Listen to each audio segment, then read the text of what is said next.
Hello, everyone, and welcome back to The Rundown. I will be your host today, Craig DeLuz, coming at you from the West Coast, the left coast, behind the Iron Curtain, otherwise known as the Sierras. But as we all know, I do not do this program by myself. That's right. My name is Mike Piwowarski, coming to you live from the East Coast. It's the coast with the most from the co-host with the most here on the Rundown. 2A Views, conservative news. And Greg, guess what day it is? Guess what day it is? Guess what day it is? Who's ready? Throw Punch Thursday, bitch.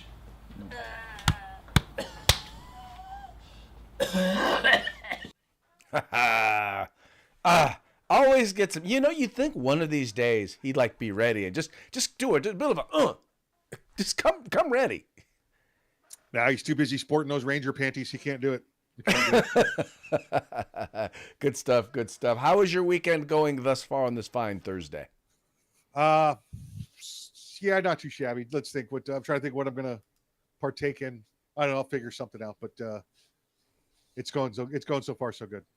Having a little smoky snack right now. Excellent. I actually have got a bottle that I had not. I was thinking about opening a while ago. Last time I got this, it's an inexpensive buy, but it's kind of a, what's the word I'm looking for? It's kind of a novelty, but I actually, when I bought it before, I actually like it, and that's the Hatfield and McCoy whiskey. Oh, okay. I thought you were gonna go with like a wild Irish rose or something like that. No. You said it's a novelty. I'm like, okay, let's go. Let's give it to dog. Just because it's Hatfield and McCoy. I mean, it's kind of like buying Snoop Dogg's wine, right? I don't know if you drink wine, but if you've ever had Snoop Dogg's wine, you would be surprised. I have to be honest. I was surprised. It actually is pretty. I mean, for what it is, it's actually very good. Yeah, I just would be concerned about the THC levels in some Snoop Dogg wine. That's all. Shh. Well, it's legal in California. It's called an edible. Right. Yeah, that's a chewy wine you got there. Yeah. There you go. Go ahead, put it like in them smoky snacks. These are pure, fine tobacco rolled on the thighs of virgin Hondurans. And those guys work out, so they're pretty good. God, dang it. You beat me to the punch. I knew where you were going. Dang it. There you go. They do a lot of lower body work, squats. A lot of lower body. Abductions, adductions. Yeah. Hopefully they shave those thighs though before they roll the cigars on them. Otherwise, you gotta pick No, that's how you get the lines in the tobacco. Honduran hair. There you go. Yeah, that's it. Yeah. Who knew? Yeah. It is amazing. So I'm trying to think about it. So all the world's best cigars pretty much come from South America? Cuba. Well, world's best cigars come from Cuba, and then from Central South America, just because of the think of the rainforests. It's the richness of the nutrients in the soil down there in that region of the world that just makes it the most rich. So you and I go pay for what do they call it, like a bag of Black Cow, $10 at the hardware store. It's because it's so full of nutrients and chemicals, or natural, occurring chemicals, that it's like, I mean, I can't describe a good Cuban cigar, a really good cigar. You'll taste the oils in your mouth from the soil when you smoke it. It's just I literally it just hit me because I'm like, okay, so whenever I look at my favorite cigars, they're like Honduran, Dominican, Cuban, Nicaraguan. I mean, nothing out of this hemisphere. Nothing. I've yet to have a good American-made, grown tobacco cigar. So if y'all out there, if y'all got one, go ahead and put it in the comments or DM me. I'll give you my address. You can send me one. I think you already mentioned some. I think Snoop grows some of those, good American tobacco. Yes, slicing a Swisher Sweet in half to add some American or some California wacky tobacco does not necessarily constitute a good cigar. The devil's lettuce. Yeah. The devil's lettuce. I wonder what they do that now. I wonder what they roll blunts now that you can't do Swisher Sweets in California anymore. Yeah. They Think probably just, about that, Mike, though. Think about that. Flavored tobacco is illegal in California. Weed is legal. yeah. It's why would you need to put it in anything else if the weed's legal now though? Well, no, because that's just how they like to smoke it. That's just how they roll it. What they do Well, is they take all the tobacco out. yeah. They like to use the paper, right? So they take all the Yes. tobacco out, Yeah. and then they put they put Yeah. their the other stuff The in. devil's lettuce. Yeah. Maybe Swisher The devil's Sweets lettuce. is making their own rolling paper now. Maybe that's it. Yeah. That's probably the easy There way. you go. Swisher Sweet. Hey, if y'all don't get it, Yeah. Mike just dropped $1 billion idea on you. There you Y'all go. better get on it. Although, There you go. yeah, I guess as long as then it's not if it's not actually tobacco, then it's not flavored tobacco. So you can just flavor the paper. Yeah. There you go. Just saying, y'all. Just saying, y'all. All right, folks. Just like Well, I think like we've that. bantered about enough. Let's go ahead and get into the program, and let's start it the way we do every program. And that's with a quick shout out to our sponsors. Hitman Industries, hitmanindustries.net. You can get yourself AR barrels in any caliber you want. Pistol, rifle, any length you desire for your next AR build or rebarrel your current AR platform. That's hitmanindustries.net. California Republican Assembly fighting a good fight behind enemy lines. Now you could take part in California's future today.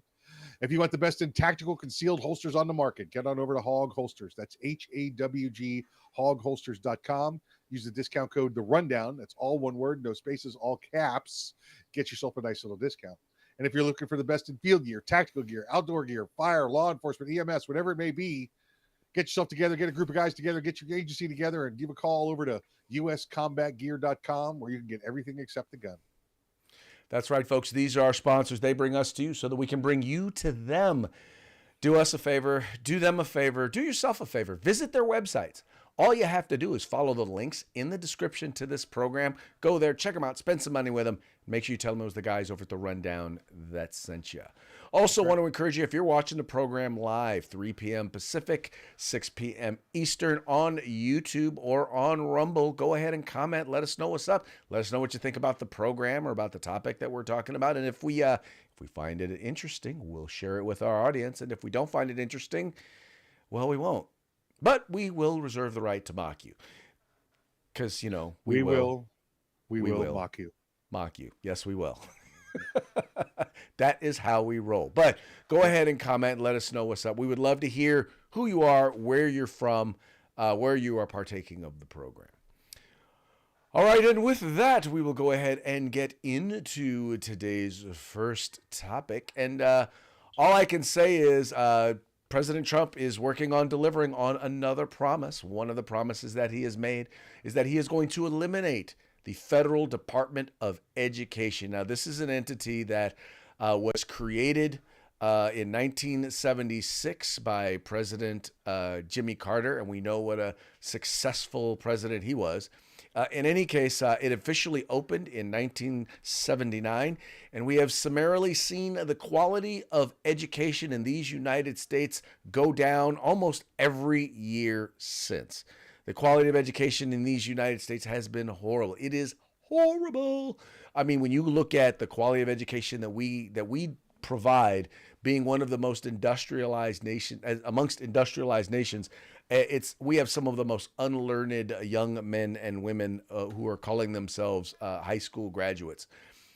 So what the President of the United States wants to do is he promised he would return the control of education to the states, right? Make sure that people in the various different states are going to have the ability to control their education, thus taking the authority, making it closer to the students, also making the accountability closer to the students. And that's what we are going to start to see as this starts to take place, as today President Trump has signed an executive order that will dismantle the Department of Education, while at the same time keeping some of the core functions.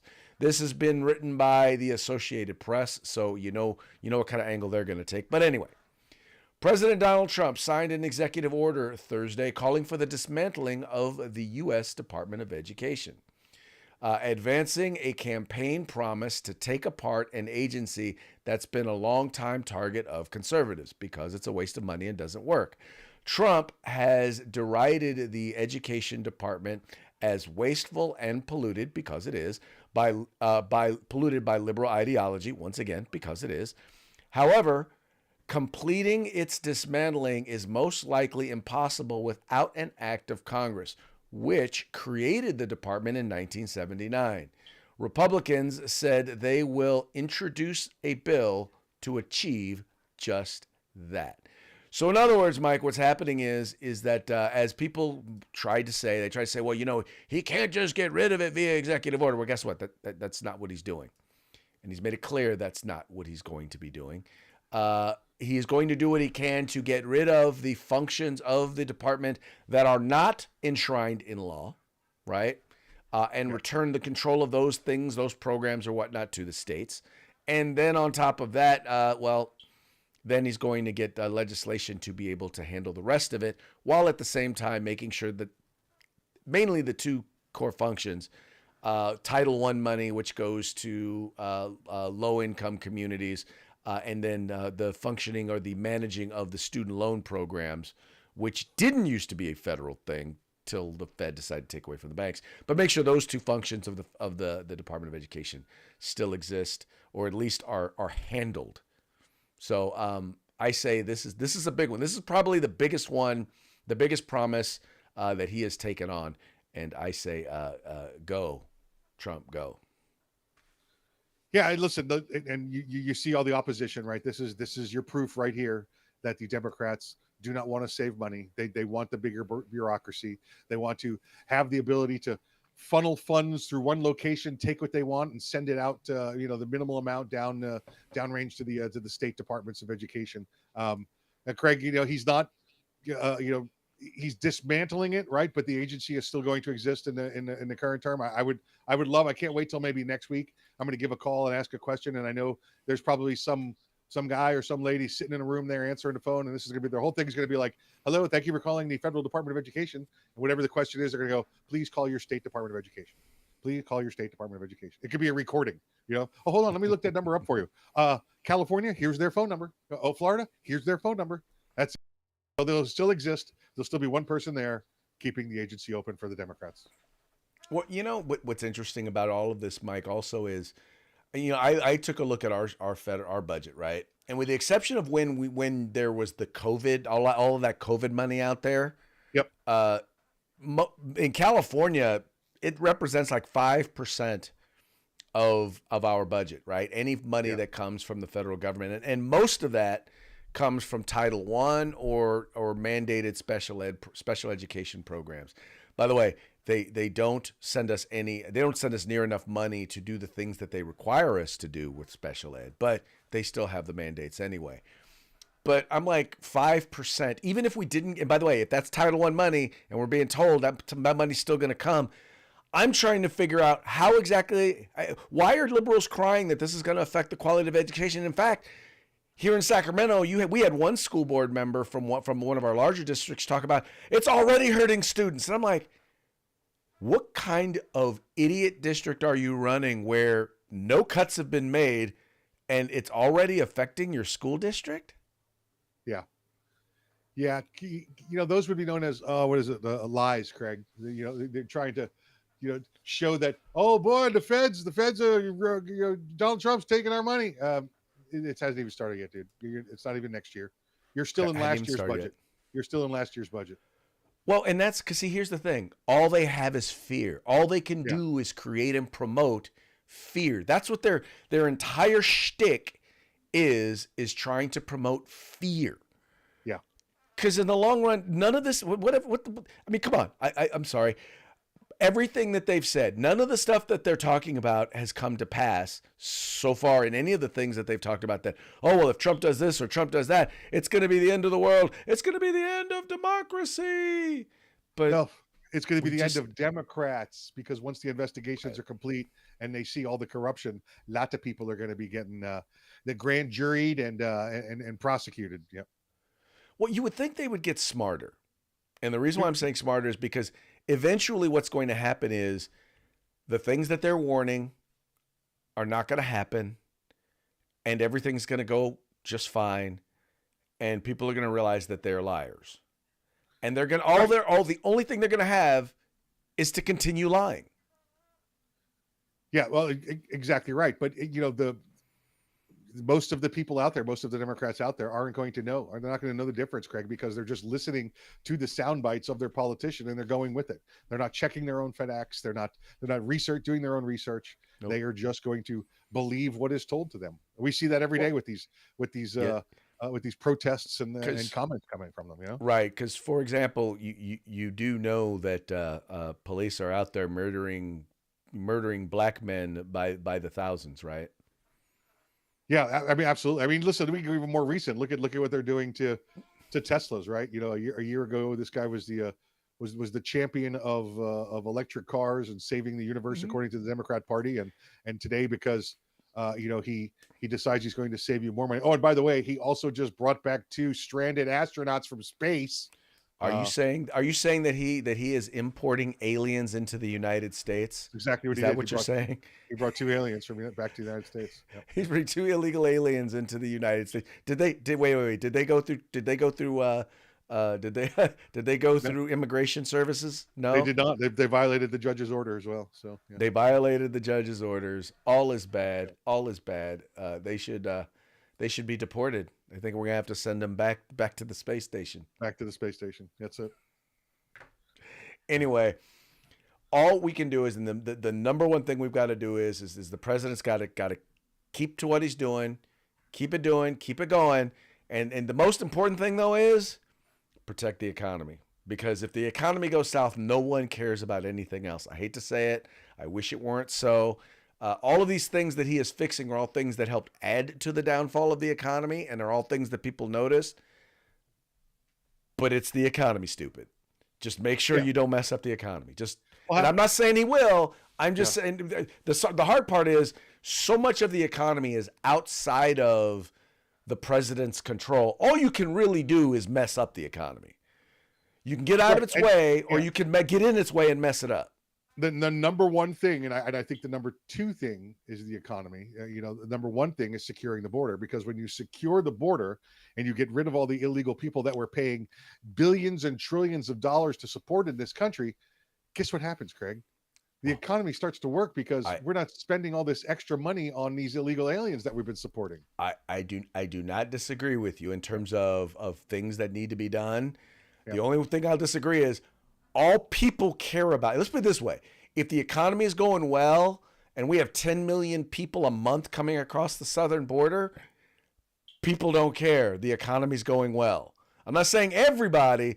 I'm just saying there are a lot of voters out there who just, as long as the economy's going well, if the economy sucks, everything sucks. That's their perspective. So when I say it's the economy, that's what I mean. I'm like, people care more about that than they do just about anything else. Right. Well, that's what I'm saying is the key, the first key to getting the economy under control and getting inflation down is securing the border and getting rid of illegal aliens.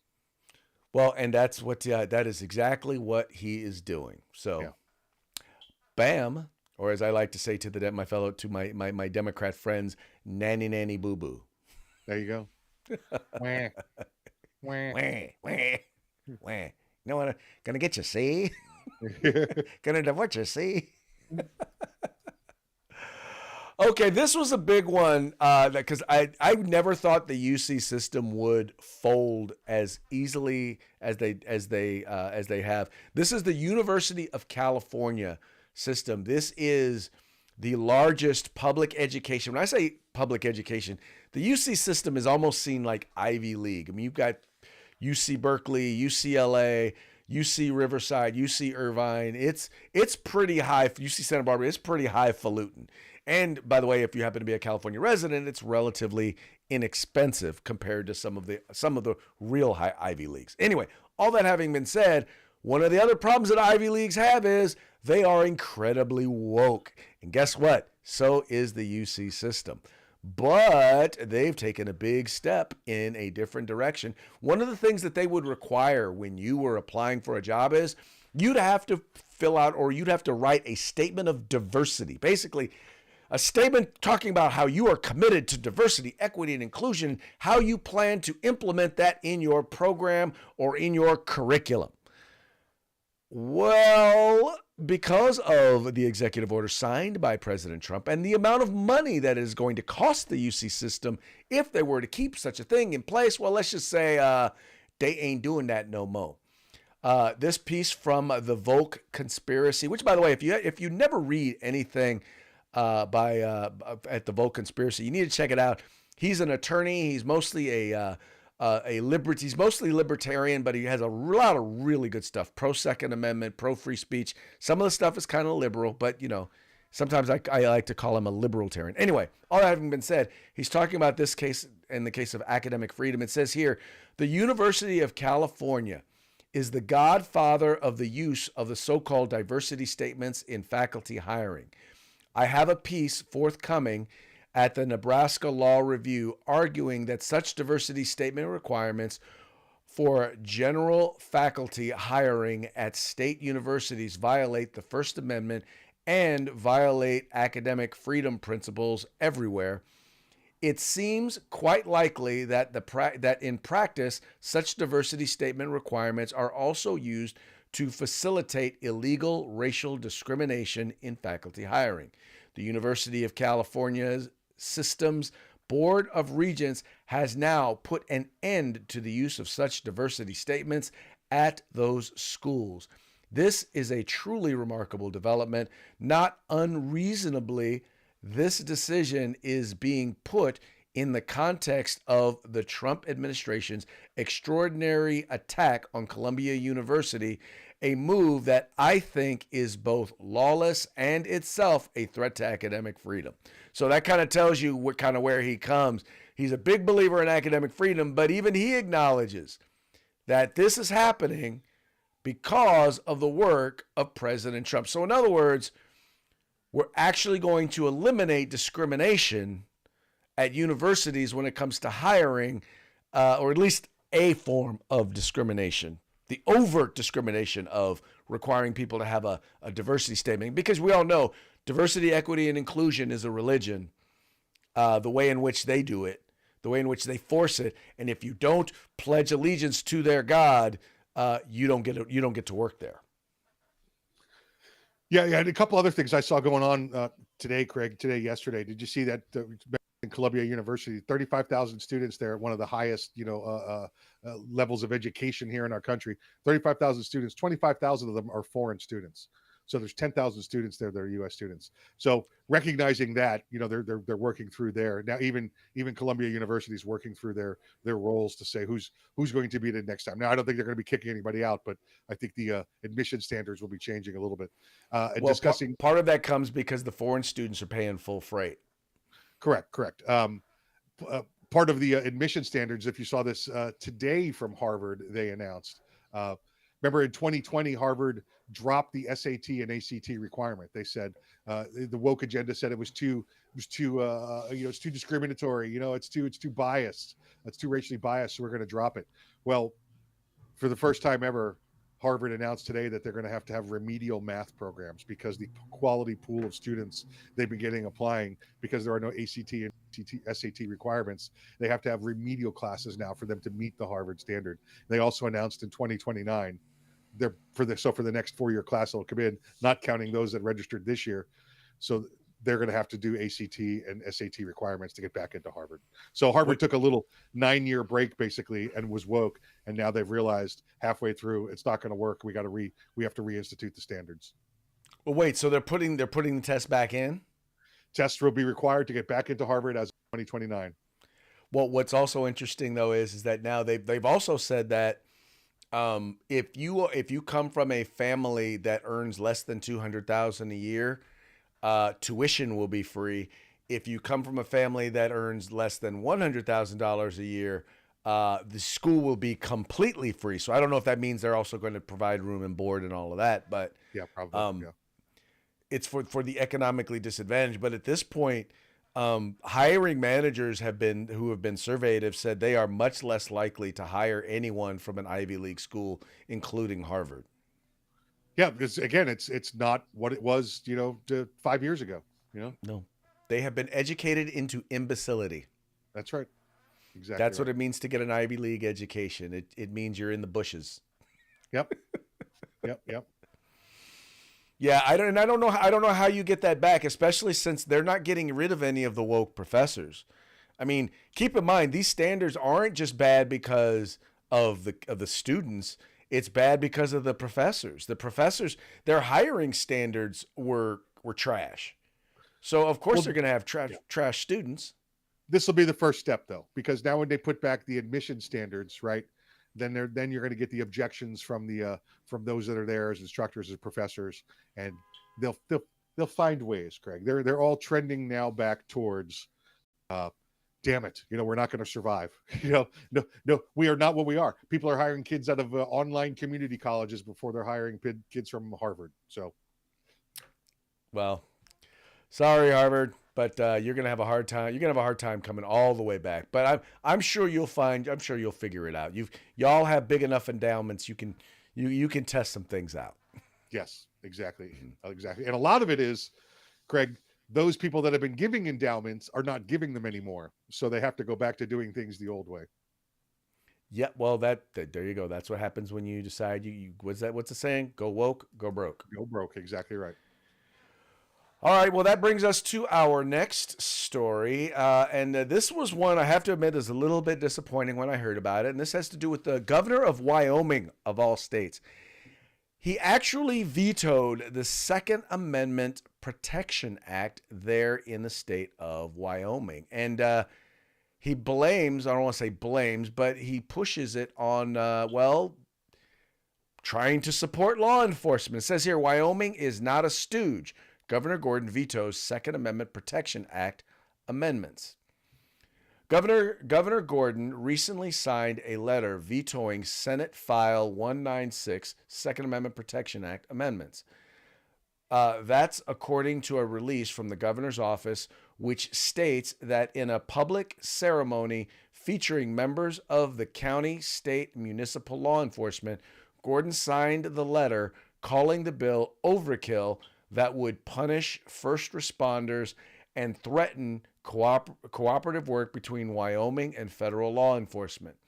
Senate File 196, according to the Wyoming legislature website, is, quote, an act relating to the protection of constitutional rights, amending the Second Amendment Protection Act as specified, creating exceptions to the Second Amendment Protection Act, creating a civil penalty, creating criminal penalty, creating an exception to the Wyoming Governmental Claims Act, providing definitions, making conforming amendments, and providing for an effective date. In the letter, Governor Gordon wrote that this act takes aim at and potentially vilifies law enforcement if, in the process of working to apprehend, prosecute, and detain illegal aliens, drug mules, human traffickers, abusers, and other miscreants, they cooperate with the federal government and a gun is involved. Wyoming can do better. I think this, in my opinion, is to a certain degree a misrepresentation of the legislation. Largely, it has to do with the idea that if the federal government passes laws that are unconstitutional, it puts it on state law enforcement to not comply with those unconstitutional laws. Am I reading this legislation incorrectly? No, you're reading it correct. This is another one, and you and I've talked about this before, where it's okay to be pro Second Amendment and pro law enforcement at the same time. Many people get that confused. Not many people. There's a minority out there that gets that confused. That if I'm going to be pro Second Amendment, I can't be pro law enforcement. And what the governor here has done is listen to the executives of law enforcement agencies. He's listened to these organizations of police chiefs or sheriffs out there, and those administrators, those politicians were against this, so he went with them rather than listen to the 90% of the forces or the agencies out there of the rank and file who were for this. He went with the administrative heads and the politicians of the law enforcement for their recommendations. So he has failed, and he has failed the people in the state there of Wyoming. And Wyoming's a very big Second Amendment state, Craig. This is absolutely going to harm him in the future. As well it should, and I've Yeah. talked about this, in the Republican Party, there's this battle sometimes between what I call the law and order wing and the liberty-minded wing of the party. And when I say law and order, I think all Republicans, for the most part, believe in law and order. But there are those who are in law enforcement, and I'm talking about, like Mike just talked about, the politicians, the higher ups, the ones who run departments or are the heads of unions, that push policies that, in their eyes, make it easier for them to do their jobs, but as a part of that, opens opportunities for them to subvert the rights of law-abiding citizens when it comes to the right to keep and bear arms. And Right. I am of the mind you do not get. It says shall not infringe for a reason, right? You don't get to infringe on my right just to make your job easier. And I don't disagree whether or not it makes, depending on the legislation, whether or not it makes your job easier. But you don't get to subvert my rights just to make your job easy. Hey, if we shut down everybody's free speech rights, that would make politicians' job a heck of a lot easier, wouldn't it? If we took away due process, it would make law enforcement jobs a lot easier. If we took away the right to counsel, it would make jobs in law enforcement a lot easier. But guess what? You got that whole rule of law thing. Exactly. We don't do that. When you take an oath, you take an oath you take the oath not to enforce the law, but to defend the Constitution of the United States in whatever state you are in. Yeah. But first and foremost, that oath is about defending the Constitution. And number 2 in that Bill of Rights is the right to keep and bear arms. That's right. I didn't write it. I'm just reporting it. Yep. By the way, I wish I don't wish I wouldn't want to have been around during that time, to be quite honest, to write it. Of course, if I was around at that time, they wouldn't have had me writing it. They would have probably had me pulling the crop of whatever they used to make the paper. Our nation's first sin, right? Our nation's greatest sin. So, Yes, our nation's greatest sin. But hey, you know what? We have moved so far from there because now, hey, I get to sit here and talk trash about our government. yeah. Good stuff. Good stuff. All right. And then finally, I wanted to share this because there's a good friend of mine that sits on a school board with me who one day decided he was going to send me a thing talking about, I thought Trump was going to lower prices, gas prices. I can't believe I paid. It was like almost $5 a gallon was what he paid, $4.89 a gallon. And I thought President Trump, and I tried to explain to him, yeah, no, that's not us, because everywhere else in the country, this was the week after I was in Florida, where Magnet and Mike were giving me a hard time because their gas prices was like $3.05 a gallon, $2.95 a gallon, where their gas prices were actually going down. Well, I decided to show this because it actually goes hand in hand with a piece that I just wrote about the affordability crisis here in California. But most of the issues with affordability, well, let's just say it's our own fault. And that's exactly what this piece that is written by Katie Grimes. Katie Grimes used to be a blogger. We used to participate in a blogger, kind of like the Northern Alliance. Well, we had the Western Alliance, and she was a blogger known as Fetching Jen. Anyway, little side note. Anyway, all that having been said, it says here, new study, California's high gas prices and supply dilemmas are self-inflicted. A new study by USC professor Michael Mish found that the factors which have contributed to California's high gasoline prices over 50 years are self-imposed by state officials and politicians. It turns out that California is its own worst enemy. I don't even need to tell you all the details of the study. You can go and you can read it for yourself over at the California Globe. All I can say is, nanny, nanny, boo-boo, are you surprised? Yeah, this on you. Now that the feds have stopped sending some funds to California, where do you think Newsom's going to make that up? Huh? How do you think he's going to get that? You're going to keep them gas prices high and take all them taxes for his little programs. Although, Craig, he is on the 100% nomination for next Democrat nominee for president. He's that's all he's doing. It seems like some of his policies towards California might be a little bit changed that he's talked about in the past year, but he's working towards becoming the DNC nominee right now. Yeah, well, his in terms of is he seen as the leader of the Democratic Party or represent the values of the party? He was at like 2%. I think the highest AOC came in number one at 10%. Then I think was Kamala after that at 9. I think Hakeem Jeffries was only at 8%. But how bad is that? That most of the leaders aren't even seen as representing the values of the Democratic Party.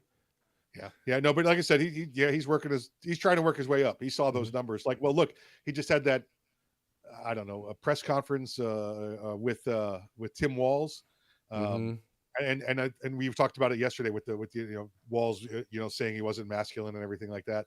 I watched that, and the only reason that Gavin Newsom shared screen time with Tim Walz to show that he's the better candidate than Tim Walz. Pretty much. You know what? It's funny you caught that because that's exactly every time he is on with a liberal, with a liberal Democrat, it's for him to show that he is number one, that he is smarter than them, but number two, to show he's trying to show himself as the reasonable alternative to them. Yes. Yep. Absolutely. So he's got up 2 years ahead of him before he can work on really worrying about it, but he's going to do it. That's all he's going to be doing for the next couple of years. Yeah, that's all he's going to be focusing on. But let there be the way it's going to be, and it ain't going to go too well for him if he decides that that's the direction he really wants to go. But I once again, I think that ultimately they're going to have to make a significant change, huge change, if they're going to have him as their nominee. All right, folks, he's working towards being the Democrat nominee. Unfortunately, the party is collapsing right now. So what he's working towards probably won't even exist in 2 years.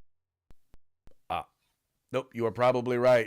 You are 100% right. It is unlikely that the Democratic Party in its current form will exist in a couple of years. Anyway, folks, that brings us to our parting shots. Parting shots are brought to you by Hog Holsters. Just go to hogholsters.com. Use the discount code The Rundown, all caps, no spaces, one word, just like it is, right up there, over there, and get your Hog Holster today. All right, our first ones here are gonna have a little bit of a theme to it. Everyone's talking about it. There's a lot of talk about the attacks on Teslas right now, and it's nothing short of domestic terrorism. Let's just put it that way. And so I think you're gonna love this one right here. Hey, are you spray painting a swastika on the side of my Cybertruck, you psycho? No. Yeah, you are. I watched you do it through the security cameras, you idiot. Well, it's my right, because f*** Elon. It's not your right. It is too, because he's a fascist Nazi and you support Tesla. Cops are on their way. Oh, you think that's going to scare me? Well, you know what? I'm going to film you and post this all over so people know that this guy supports Nazi Elon. He's a Nazi, everybody. Where are you going to post it? Twitter. Everyone's going to see it. Elon owns that too, dipshit. I'm sure he'll appreciate your support. Well, I never thought of that.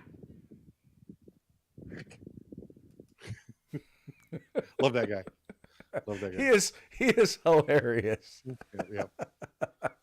Yeah, his stuff is usually pretty good. But some folks have come up with an answer, a way in which to make sure that we can protect Tesla, we can protect Tesla owners, and it's just by identifying, as is usually the case, identifying something that actually works. Like F around and find out. Whoa. Gee, I mean, we're going that far, that quick, huh? All right. Okay. Got it. Yeah. Got it. Hey, dude, he was 3 for 3. Yep. Woo. All right. Yeah, so he'll be good stuff. Good stuff will be happening with the kid, the Kenosha. We call him the Kenosha Kid. That's it. There you go. Now, liberal Tesla owners have taken it upon themselves to attempt in a whole different way to make it happen. Liberal Tesla owners paint rainbow colors on their car doors in hopes that the violent mob will pass it by. Yeah, that should work. You have more faith in that plan than I do. Yeah, that should work, no problem. Yep. All right. And then we've got one last one here. And this one, you don't often get a chance to see these sorts of signs in California. Although in Northern California, once you're in like the state of Jefferson, you see these a lot more. But this is a refreshing sight on a freeway here in the Golden State.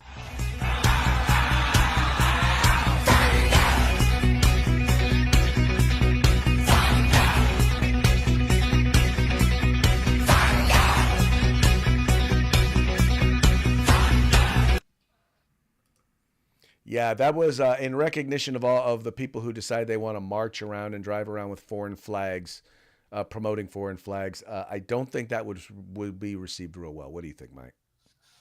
Listen, it's in California, and I didn't see anybody honking horns or waving one finger at it. It appeared as though they were with it. There you go. There you go. All right, folks. So that brings us to the end of the program. But before we go, we got one more thing we got to do, and you know what that is. One more quick shout out to our sponsors.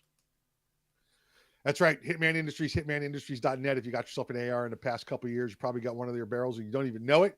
But now you can buy from them factory direct at hitmanindustries.net. California Republican Assembly fighting a good fight behind enemy lines. Now you can take part in California's future today. And if you want the best in tactical gear, field gear, web gear, outdoor gear, law enforcement, police, security, whatever it is, get your agency, get your team, get everybody together and make a call over to uscombatarms.com and get you everything but the gun. That's right, folks. Please visit our sponsors and let them know it was the guys over at the Rundown that sent you. And with that, we have another show in the can. We very much appreciate you tuning in. We appreciate you liking and sharing the program and encouraging your friends to do the same. We will be back tomorrow on Free for All Friday. Till then, y'all have fun, stay safe, and we will holler at you tomorrow. Peace out.